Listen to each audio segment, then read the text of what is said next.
Halo guys, Assalamualaikum warahmatullahi wabarakatuh. Salam sejahtera, salam sepak bola. Untuk topik kali ini, ada kabar menarik dari Timnas Indonesia menjelang hadapi Bahrain.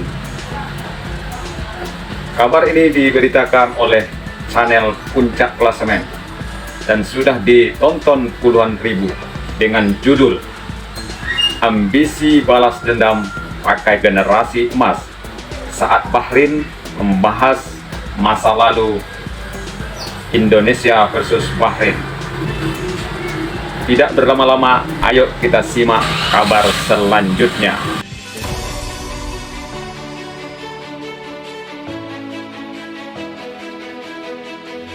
Dendam kesumat skuad Garuda akan segera terbalaskan jika sukses mengalahkan Bahrain.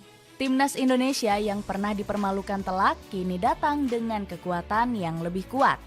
Bahkan harga skuad pasukan Merah Putih jauh unggul melebihi valuasi para pemain Bahrain. Selain itu, skuad Garuda juga akan segera diperkuat Miss Hilgers dan Eliano Renders. Ambisi besar mengalahkan pasukan Dragan Talajik semakin mungkin diraih pasukan Merah Putih. Bagaimanakah persiapan? Mantap, Almar. Waspadai strategi licik Bahrain? Peluang balas dendam skuad Garuda. Bahrain menjadi salah satu lawan yang sudah nggak asing bagi publik Indonesia. Apalagi skuad Garuda memiliki kenangan yang nggak terlupakan saat melawan skuad The Pearl Divers. Tercatat, Timnas Indonesia sudah berjumpa Bahrain sebanyak 4 kali di semua ajang. Salah satunya ketika berhasil menang 2-1 di pagelaran Piala Asia 2007. 2 gol kemenangan skuad Garuda dicetak oleh Budi Sudarsono dan Bambang Pamungkas. Kedua striker legendaris ini sukses menjebol pertahanan Bahrain yang terlalu sibuk menyerang. Sayangnya, kemenangan tersebut nggak dapat membawa Indonesia lolos ke babak gugur. Pasalnya, skuad Garuda harus bertekuk lutut di hadapan Arab Saudi dan Korea Selatan. Setelah Piala Asia 2007, Timnas Indonesia kembali berjumpa Bahrain di kualifikasi Piala Dunia 2014. Sayangnya di pertandingan ini pasukan Merah Putih dilumat habis 0-10 oleh Negeri Mutiara Teluk. Hasil ini memecahkan rekor kekalahan terbesar skuad Garuda 9-0 dari Denmark pada 1974. PSSI langsung disorot tajam oleh para supporter karena dianggap sebagai biang kerok. Pasalnya, pihak federasi saat itu sedang pecah menjadi 2 kubu yang merugikan Timnas Indonesia. Liga domestik juga ikut terpecah karena menjadi 2 kompetisi. Hasilnya, para pemain yang mentas di Indonesia Super League dilarang membela Timnas Indonesia. Boa Solosa, Firman Utina, Hamka Hamzah, hingga Christian Gonzalez terpaksa absen. Padahal, keempat pemain ini menjadi kunci utama dari kekuatan skuad Garuda. Kekalahan telak 0-10 dari Bahrain juga langsung dikecam oleh ex-Menpora Andi Alfian Malarangeng. Inilah hasilnya kalau pengurus ribut terus. Seharusnya mereka semua mendahulukan kepentingan sepak bola nasional, bukan kemauan pribadi, sindir Andi Malarangeng. Meskipun dihantui oleh kekalahan terbesar, Timnas Indonesia bertekad membalaskan dendam. Skuad Garuda akan bertandang ke markas Bahrain pada 11 Oktober mendatang. Pertandingan ini akan sangat menentukan peluang Timnas Indonesia di ronde ketiga. Pasalnya, anak asuh Shin Tae-yong harus menjaga tren positif usai mengimbangi Arab Saudi dan Australia. Timnas Indonesia wajib mengamankan poin penuh untuk menjaga peluang keempat besar grup C. Sandy Walsh sudah optimis skuad Garuda bisa mengalahkan skuad Mutiara Teluk. Soal Cina dan Bahrain, saya kira Indonesia bisa menang melawan mereka dan meraih 6 poin sepenuhnya. Itulah ambisi utama kami di pertandingan selanjutnya, ucap Walsh. Namun, perjuangan Timnas Indonesia diprediksi nggak akan berjalan mudah. Pasalnya, Bahrain juga mengusung ambisi bangkit usai dibantai habis 5 gol oleh Jepang. Padahal Dragan Talajik sudah besar kepala skuadnya bisa mengalahkan skuad Samurai Biru. Pasalnya, Bahrain sempat meraih kemenangan mengejutkan 0-1 atas Australia. Nyatanya, secara permainan, skuad The Pearl Divers nggak bisa berbuat banyak kontra Jepang. Kekalahan ini bikin Talajik sampai memohon maaf pada publik Bahrain yang kecewa berat. Kami mempunyai masalah di lini serang dan kami berusaha memperbaikinya. Saya meminta maaf kepada fans Bahrain atas hasil yang mengecewakan ini, ungkap Dragan. Timnas Indonesia datang dengan kekuatan lebih mengerikan. Rencana Dragan Talajic diprediksi akan kandas di tangan Shin Tae-yong. Coach Shin pasti ingin membuktikan diri bisa mengalahkan pelatih asal Bosnia ini. Kedua pelatih bakal saling adu gengsi membuktikan siapa yang lebih gacor. Secara presentase kemenangan, Shin Tae-yong dan Dragan Talajic punya statistik yang mirip.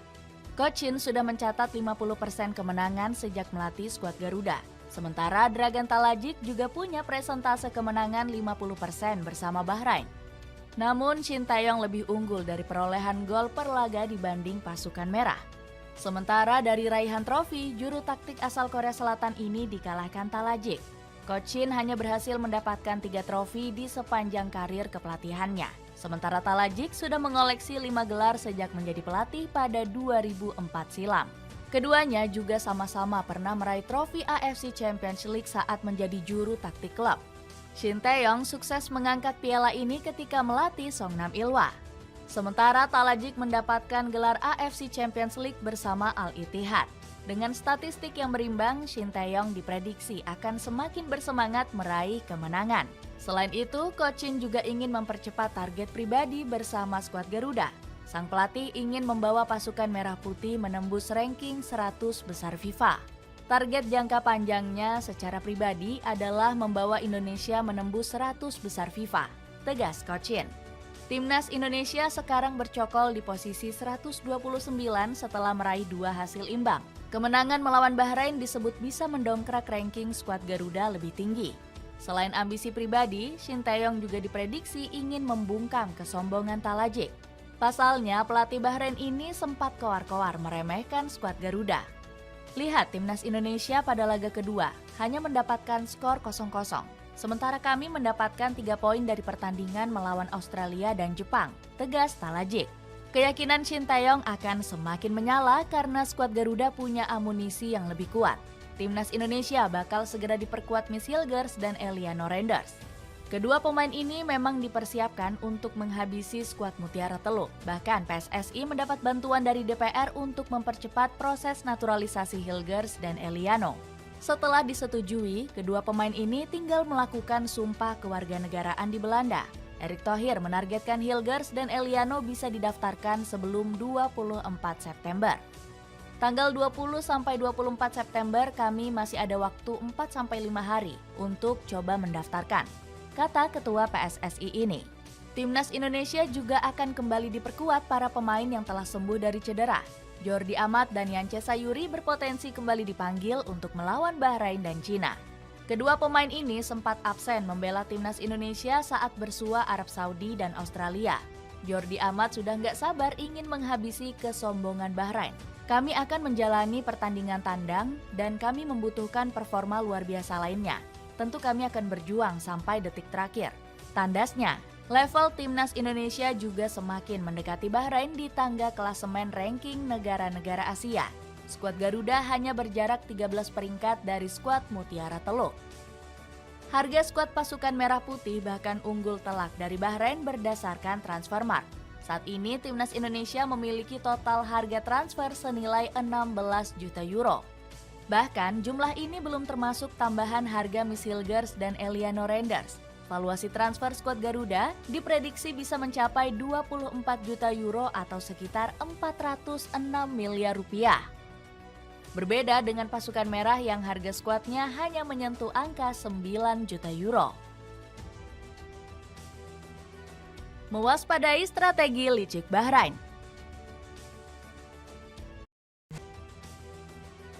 Mewaspadai strategi licik Bahrain.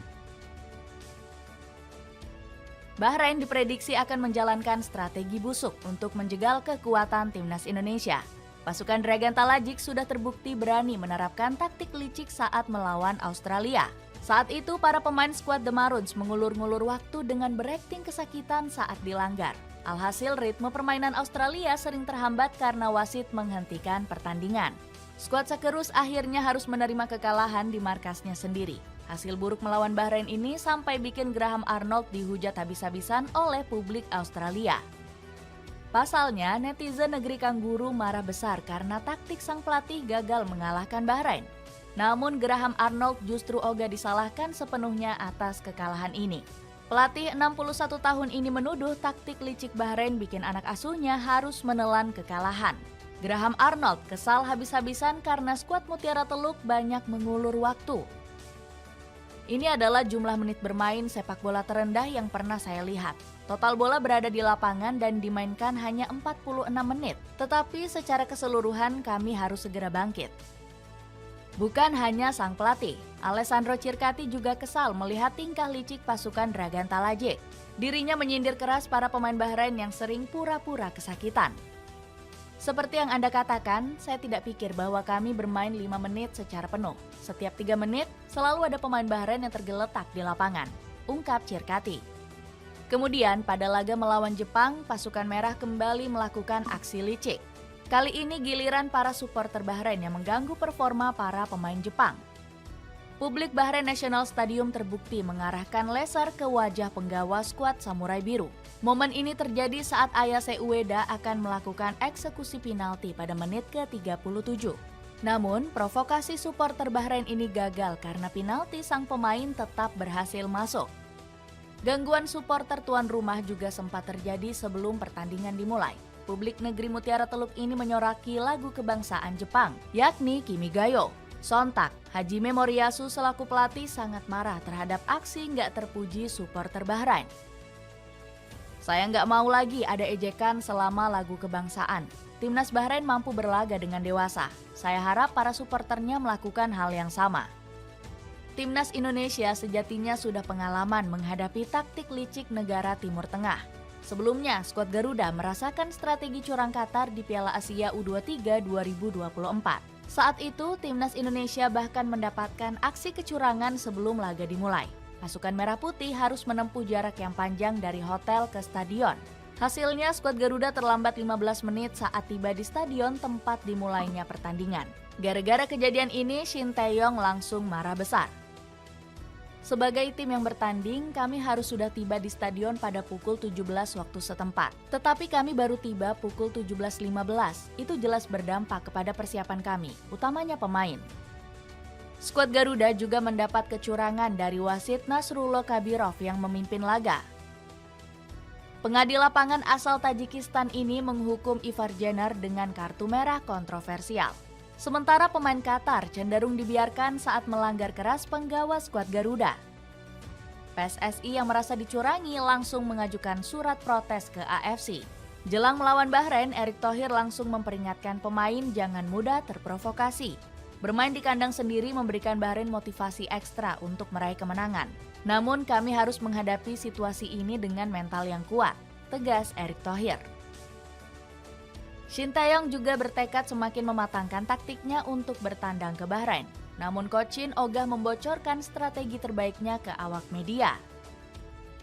Mengenai taktik, saya akan berusaha untuk semakin baik, andai lapisan pemain semakin baik atau bertambah. Jujur, untuk lawan Bahrain dan Cina sebetulnya sama saja seperti sekarang. Meski begitu, Coach Shin diprediksi akan menuntut skuad Garuda berani menguasai permainan. Pasalnya, Bahrain cenderung akan bermain lebih menunggu sejak menit pertama. Buktinya saat melawan Australia dan Jepang, skuad Mutiara Teluk selalu kalah penguasaan bola. Dengan taktik ini, Bahrain diprediksi akan membiarkan lini tengah skuad Garuda mengontrol permainan. Pertahanan anti bobol skuad Garuda. Barisan pertahanan akan dimanfaatkan Coach Shin untuk memperbesar peluang kemenangan. Skuad Garuda harus bisa menahan gempuran para striker Bahrain. Timnas Indonesia sudah diuntungkan dengan banyaknya pemain kualitas Eropa di lini belakang. Buktinya, pertahanan skuad Garuda masih menjadi kedua yang terbaik di grup C setelah Jepang. Dari 2 pertandingan, Timnas Indonesia hanya kebobolan 1 gol saja. Kombinasi Jay Idzes, Rizky Ridho, dan Miss Hilgers diprediksi akan menjadi trisula bek tengah baru. Kombinasi ketiga pemain ini dinilai bisa memberikan ketenangan ekstra bagi skuad Garuda. Idzes juga lihai memimpin rekan-rekannya untuk bertahan rapat mengawal gawang Marten Pas. Sementara Ridho punya kemampuan membaca serangan yang sangat baik. Salah satu buktinya muncul saat pemain Persija Jakarta ini memblok tendangan Ahmad Nurfiandani di Liga 1. Saat melawan Australia, Ridho juga berhasil menorehkan 8 sapuan krusial. Sementara Hilgers akan menjadi bek tengah yang lebih berani menguasai dan mendistribusikan aliran bola. Pemain FC Twente ini juga suka membawa bola ke depan meski berposisi sebagai defender. Kemampuan ini bakal membuat striker lawan terpancing untuk melakukan pressing. Hilgers juga punya akurasi umpan kelas atas dengan presentase 88,2% per 90 menit. Meski punya kemampuan bek modern, pemain berdarah Manado ini juga lugas saat bertahan. Bahkan Hilgers juga dikenal sebagai bek yang jago dalam memotong serangan.